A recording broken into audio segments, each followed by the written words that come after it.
अस्सलाम वालेकुम नाज़रीन, महरान टीवी न्यूज़ में वाक़े भलीकार माया फराशा सबका पहिरियों हिकु नज़र हेडलाइन ते। ड्रग डीलर पिंकी सख्त police red Karachi city court में पेश, अदालत जवाबदार औरत जी जिस्मानी रिमांड की दरख्वास्त ते फैसलो महफूज करे छॾियो। पिंकी पारां अदालत अंदर हंगामे समेत जज आड़ो तशद्दुद जूं दाहूं। अनमोल उर्फ पिंकी जज आड़ो बयान में चयो आहे त खेसि 20 ॾींहं अॻु गिरफ़्तार कयो वियो आहे। संदसि मथां कूड़ा केस ऐं तशद्दुद कयो वियो आहे। उन जे ख़िलाफ़ सभु कुझु संदसि अॻूणो मुड़ुसु कराए रहियो आहे। जांच ऑफिसर अदालत खे ॿुधायो आहे त पिंकीअ जो शनाख़्ती कार्ड ब्लॉक आहे। सादन माण्हुनि जे नालनि ते नंबर कढाए इस्तेमाल करे रही हुई। जवाबदार औरत जी निशानदहीअ ते राइडर्स खे गिरफ़्तार कयो वियो आहे। 800 माण्हुनि जा नंबर मिलिया आहिनि जिन खे मंशात सप्लाई कई पई वई। जवाबदार औरत जी गैंग में परॾेही माण्हू भी शामिल। हुकूमत पेट्रोल ऐं डीज़ल जे अघनि में फ़ी लीटर 5 रुपया लाद करे छॾी। घटिताईअ बाद पेट्रोल जी नई क़ीमत 409 रुपया 78 पैसा फ़ी लीटर मुक़रर।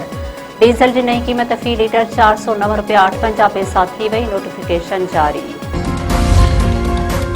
अमरीकी सदर डोनाल्ड ट्रंप चयो आहे त ईरान मथां फ़ैसिलाइतो हमलो पाकिस्तान जी दरख़्वास्त ते रोकियो। जंगबंदी पाकिस्तान मथां नवाज़िश हुई। पाकिस्तान जो कुछ शख़्सियतूं ईरान जे वेझो आहिनि। उन्हनि चयो त हमलो रोकियो, असां डील कराए वठंदासीं। मीडिया सां ॻाल्हाईंदे ट्रंप चयो आहे त ईरान जो एटमी प्रोग्राम 20 सालनि लाइ मुअत्तल करण ते एतिराज़ नाहे, पर ईरान जो अज़म हक़ीक़ी हुजणु घुर्जे। चीन जो दौरो कामयाब ऐं तारीख़ी रहियो। पाकिस्तान क्रिकेट बोर्ड खे ICC गॾिजाणी ऐं IPL फाइनल जी दावत मिली वई। ज़रियनि मूजिबि मोहसिन नक़वी जी भारत वञण जो फ़ैसिलो वज़ीर आज़म कंदो। इंटरनेशनल क्रिकेट काउंसिल जो इजलास हलंदड़ महीने 2 मरहलनि में थींदा।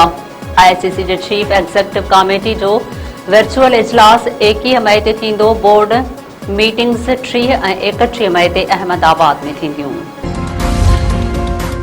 सिंध हुकूमत सूबे में जारी स्मार्ट लॉकडाउन ख़त्म करे छॾियो। सीनियर सूबाई वज़ीर शर्जील मेमन चयो आहे त समूरनि दुकाननि, मार्केटुनि, शॉपिंग मॉल्स, होटलुनि ऐं शादी हॉलनि खे मुक़रर कयल वक़्त जी पाबंदीअ खां छूट ॾिनी वई आहे।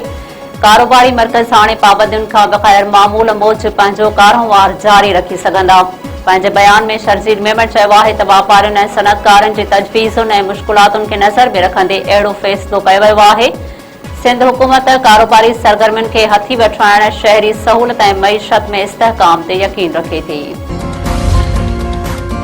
डर की पुलिस गिरफ़्तार खोरूअ खे फुल फ्राई करे छॾियो। मुक़ाबले जी दावा ॻोठाणे खां मोटरसाइकिल फुर कंदड़ खोरूअ खे माण्हुनि सोघो करे वरितो। ॻोठाणनि अख्तर शेख नाले खोरूअ खे मार कुट बाद पुलिस हवाले। पुलिस पकड़ियल फोरूअ खे हाफ फ्राई कंदे मुक़ाबले जी दावा करे छॾी। ॻोठाणनि पारां फोरूअ खे पकड़े पुलिस हवाले करण जी वीडियो पिणु सोशल मीडिया ते वायरल। सिंध में हिक ई ॾींहुं ख़ुदकुशीअ जा 4 वाक़िया। औरत समेत 4 ॼणनि आपघात करे छॾियो। डिगड़ी वेझो 5 ॿारनि जी माउ जो माल जे वाड़े मां फाहो खाधल लाश हथदेह 174 में 50 वरियनि जी मीना ज़ाल घणे स्कूली पंहिंजी ज़िंदगीअ जो अंत आंदो। जुडो वेझो नौजवान पुलिस जे ज़ातियुनि खां तंग अची आपघात करे छॾियो। रियाज़ कॉलोनीअ में 18 वरियनि जे अली गुलाम जरवार घर में फाहो खाई ज़िंदगीअ जो अंत आंदो। धोरो नारो वेझो पीरसन भगत मंदर अंदर फाहो खाई ख़ुदकुशी करे छॾी। दड़े वारे इलाइक़े में जबो भील जो लाश मिलियो। मर्द ज़रूरी कार्रवाई बाद वारसनि हवाले।